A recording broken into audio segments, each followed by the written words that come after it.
हरे राम राम राम हरे हरे। ए बुढ़िया, हरे हरे। चुप कर, बिल्कुल चुप और निकल यहाँ से। निकल यहाँ से? क्या हुआ बहू? क्या हो गया का क्या मतलब है? सुबह सुबह ये भजन वजन लेके बैठ जाती है। मेरी नींद भी पूरी नहीं हुई थी, कानों तक तेरी आवाज आ रही है, चैं चैं चैं लगी हुई है। बेवकूफ कहीं की, ये नींद मैनर्स है तेरे में कोई सो रहा है? अरे बेटा, अब मैं बूढ़ी हो गई हूँ तो भजन ही तो करूंगी, और क्या करूंगी मैं? अरे हाँ तो अपने तक रखना, घर का इतना सारा काम है। पहले तो मैं वो करूं नौकरों की तरह, उसके बाद जब आराम से लेटने जाऊं तो कानों में तेरे भजन की पैं चैं सारी कानों में घुसती रहती है, नींद भी नहीं आती। अब ना मैं तुझ जैसी बुढ़िया को और बर्दाश्त नहीं कर सकती इस घर में। तू एक काम कर, पकड़ अपना बोरिया बिस्तर और निकल यहाँ से, जा। ये तू क्या बोल रही है? भजन भजन करना तो अच्छी बात है ना बेटा, तुझे इससे तकलीफ है? देख, अगर तुझे इस घर में रहना है ना तो मैं तुझे देती हूँ एक मौका। तू ये अपना भजन वजन छोड़, शांति से इस घर में रह तो रहेगी, वरना गेट खुला है, निकल। ठीक है बहू, जैसे तुम्हारी मर्जी। मैं इस घर से ही चली जाती हूँ, क्योंकि भजन करना तो मैं छोड़ नहीं सकती बेटा।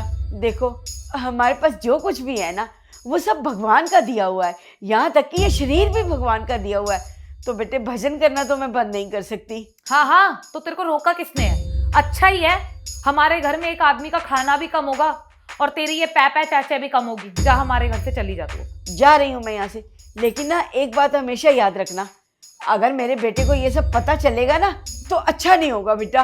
तू संदीप की टेंशन मत ले, उसको मैं खुद संभाल लूंगी। तू चली जाए यहाँ से, बस अपना सामान उठा और जा यहाँ से। तेरी शक्ल देख के गुस्सा आ रहा है मुझे। ठीक है बेटा, भगवान तुझे खुश रखे।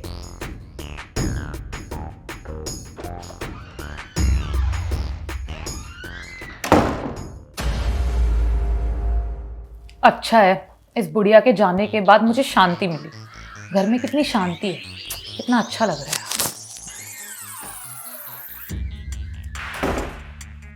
अरे संदीप, तुम आ गए? हाँ मैं आ गया। माँ देखो मैं आ गया। अरे संदीप, माँ नहीं है यहाँ पर। माँ नहीं है? माँ कहाँ गई? वो माँ ना अपने किसी रिश्तेदार के यहाँ गाँव चली गई है। बोल रही थी तुम्हें बता देना। अच्छा, माँ अगर वहाँ गई है तो ये कौन है? माँ!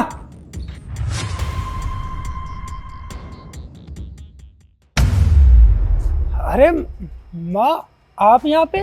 आप यहाँ क्या कर रहे हो? बेटा मजबूरन घर से दूर आना पड़ा। अरे ऐसी भी क्या मजबूरी माँ, जो घर से इतनी दूर आए हो आप? वो क्या है ना बेटा, साक्षी ने मुझे घर से बाहर निकाल दिया। और उसने ऐसा क्यों किया माँ? दरअसल बात यह है ना बेटा,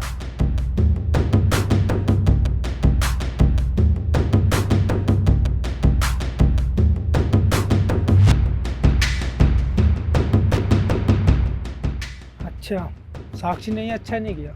कोई बात नहीं, आप मेरे साथ चलो, उसको तो सबक मैं सिखाऊं। ठीक है बेटा। आओ। तुम्हें शर्म नहीं आई ये चीज करते हुए? अगर तुम्हारी माँ को मैं ऐसे घर से बाहर निकाल दूं, तुम्हें अच्छा लगेगा क्या? यार इसमें मेरी गलती थोड़ी ना है।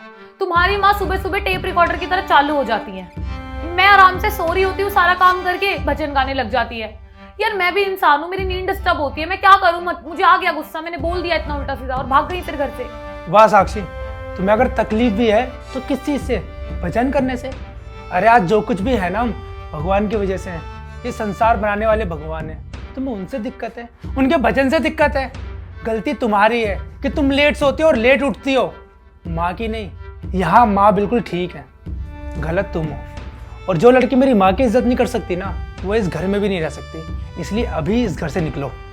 नहीं संदीप, ये तुम क्या कह रहे हो? तुम मुझे ऐसे इस घर से नहीं निकाल सकते हो। मैं तुम्हारी बीवी हूँ और तुम इस बुढ़िया के पीछे हमारा इतने सालों का रिश्ता खराब कर रहे हो। साक्षी, हमारी शादी को सिर्फ 2 से 3 साल हुए हैं, पर मेरी माँ जन्म से साथ है और तुमने इनके साथ बदतमीजी की। संदीप, गलती हो गई, प्लीज माफ कर दो। नहीं, अगर मेरे साथ हुआ होता ना तो मैं झेल लेता, पर मेरी माँ के साथ किया तुमने, ये मैं नहीं झेल सकता। और हाँ, जाओ अपने घर पे और अपने घर वालों को भी बता देना कि मैंने तुम्हें इस घर से क्यों निकाला है। निकलो यहाँ से। आओ माँ।